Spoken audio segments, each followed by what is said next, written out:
Hey Radical Ones, Radical Ryan Hunter here, and I am starting a new series today called It Came from the Basement.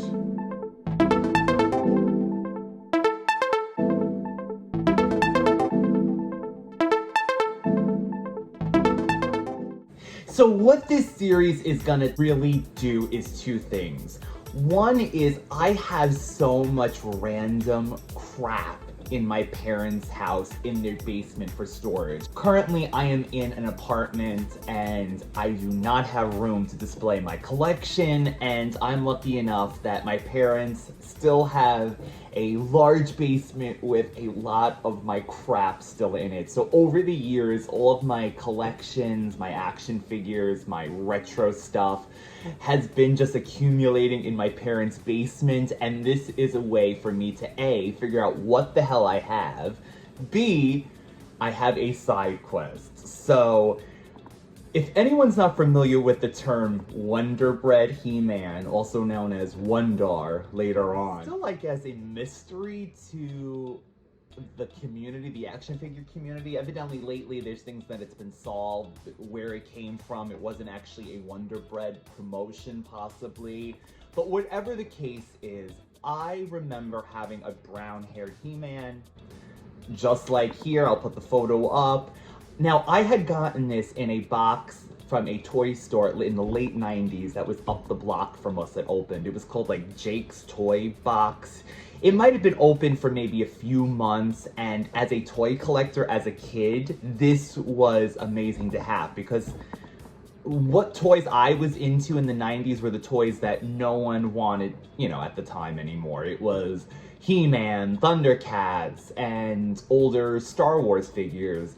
And not that people didn't want the Star Wars figures, but it wasn't as high demand, I feel like, as it's become. So this guy knew that I liked He-Man. He had called my parents, I think, one time and said that he had a box of Masters of the Universe action figures if they just wanted to purchase, like, the lot. It was like a box of random He-Man stuff. So we went there, and it was He-Mans. It was mixed with a few other things, but I remember getting a lot of figures that I didn't have before, and one of them was this brown-haired He-Man. And as a kid, I had no idea what the hell Wun-Dar was, Wonder Bread He-Man. To me, it was just a random He-Man figure. And back in the day, we used to have collectible magazines, and I remember looking at to try to figure out what this was. So anyway, long-winded conversation. I want to A, go through my stuff, show off some of the toys and stuff that I've been collecting over the years, find out what I have, and hopefully, fingers crossed, prove to myself that yes, indeed, I did have Wun-Dar, Wonder Bread He-Man, just to have. So now, with all of that out of the way, I want to also just say that this week is going to be a little more straightforward in the sense that I pretty much know what we're going to be looking at. So this is my C-3PO action figure case from 1996. I was a Star Wars fan since birth, honestly. I was born in 85, and I grew up watching Star Wars on VHS. Later on, I saw the special editions in theaters, the prequels, yada, yada, yada. So at the time, there wasn't Star Wars like it was now. I know it's crazy to say. One of my favorite podcasts called The Rebel Force Radio, that's been out for years, Jimmy Mack will say something like the dark times of Star Wars, and that's Star Wars, and that's what it was, honestly. All we had was bendies and things like that, like bendable Princess Leia. I remember having Princess Leia, Luke, Darth Vader, C-3PO, and they were like bendable, possibly a Gamorrean guard and Bib Fortuna as well. So we had those, but then I remember being at my grandmother's house and opening, I want to say it was the JCPenney's or Sears Wish book. I saw these Star Wars figures that were coming out, which were the Power of the Force action figures that kind of get the little branded of having like massive muscles, Luke with his gigantic chest and things like that. So this at the time was 1983. This was the original C-3PO case for the action figure. Kenner re-released it for the modern collection, and I haven't opened this case, I want to say, for about 15, 16 years, because there was a few things about it. One, the figures don't really fit in too well. So once you open this, it's kind of like a free-for-all, because they just kind of all fall out. Because I feel like these modern figures were slightly bigger than the 3 3/4 original Star Wars figures, so they don't fit as good in here. So that's them in here. And I found this box that is labeled Star Wars. So this won't be the mystery week. This will start with a theme of Star Wars. Let's first open the box, because I feel like that will be the easiest thing to do.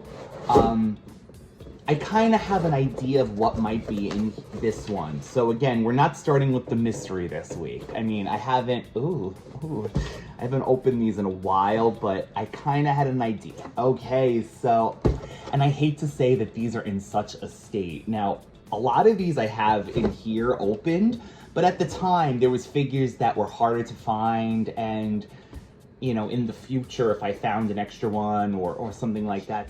First off, we have Princess Leia in disguise from Shadows of the Empire line that was with this reflective thing at the time. So we got 1996. This is, of course, when Princess Leia goes to rescue Han Solo in Return of the Jedi. I really wish that I had taken care of these boxes a little better, but if you can imagine being in my parents' basement for all these years. So we got Princess Leia. Okay, we also have Lando, and another Lando. So I probably had gotten this as a birthday present, and because a lot of these I got extra, or if someone did give me this as a present, like my brothers or something that didn't know that I might have had this, I would save it in the package.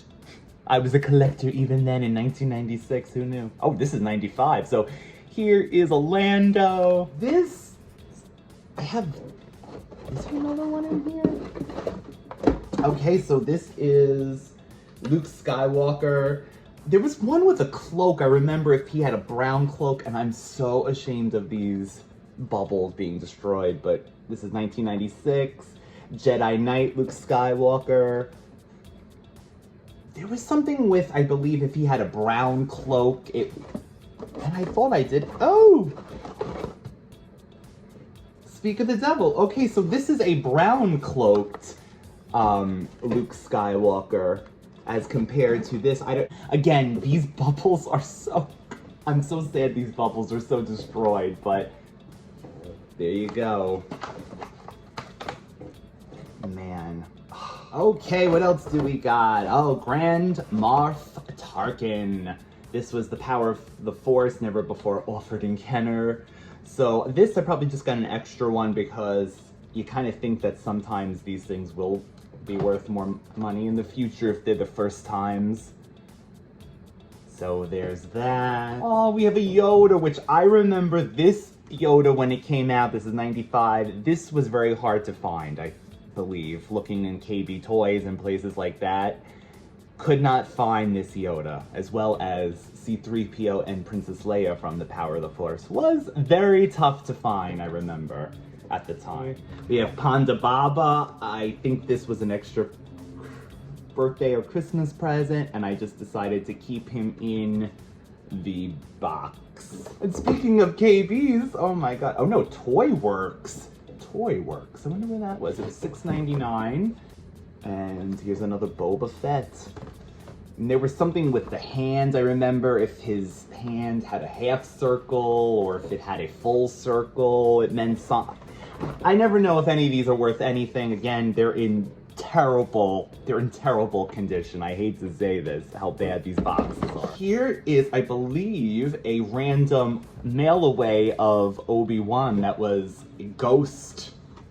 Yes, it was opened already. It's either that or the Emperor? Oh no. Okay, so here is the ghost of Obi-Wan Kenobi. That was a Lay's mail-away figure, I believe. It was basically the figure of the Obi-Wan Kenobi action figure, and they made it into ghost form. And that was a mail-away promotion, which I think I looked up a little while ago, and it was worth nothing.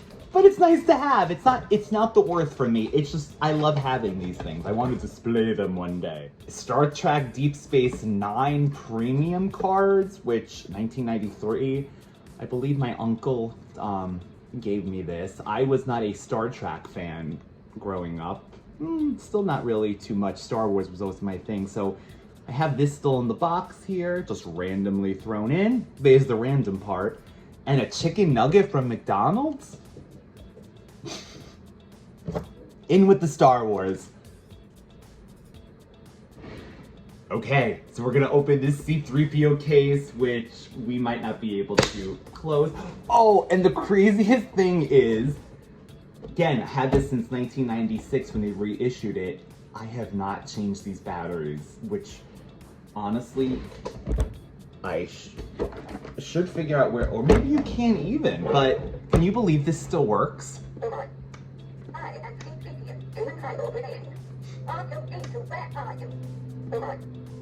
I just love that that still works. All right. And wow, okay, so sure enough, they were barely hanging on in here. And let's take a look. So we definitely have a mix of generations in here, going from, I mean, original trilogy that I had found in comic book stores at the time, to fill out. Like I said, when we couldn't find Princess Leia, I found this old one to be able to use for the power of the Force later on. Oh, there she is. That famous Princess Leia from the original re-release. We got episode 2, we got Qui-Gon, so we got definitely a mix of, we got Mace Windu, okay, Padme, there we go, here's that one that was in the box, parts of, oh, those were those little, I think that was an Ewok village set from Micro Machines. And yeah, I kind of always try to double these up because they don't really fit, like I said. So definitely we got prequel trilogy in here, as well as, yeah, really, the whole trilogy, prequel, Jar Jar, Return of the Jedi, one of those ones that used to light up. Oh, there we go.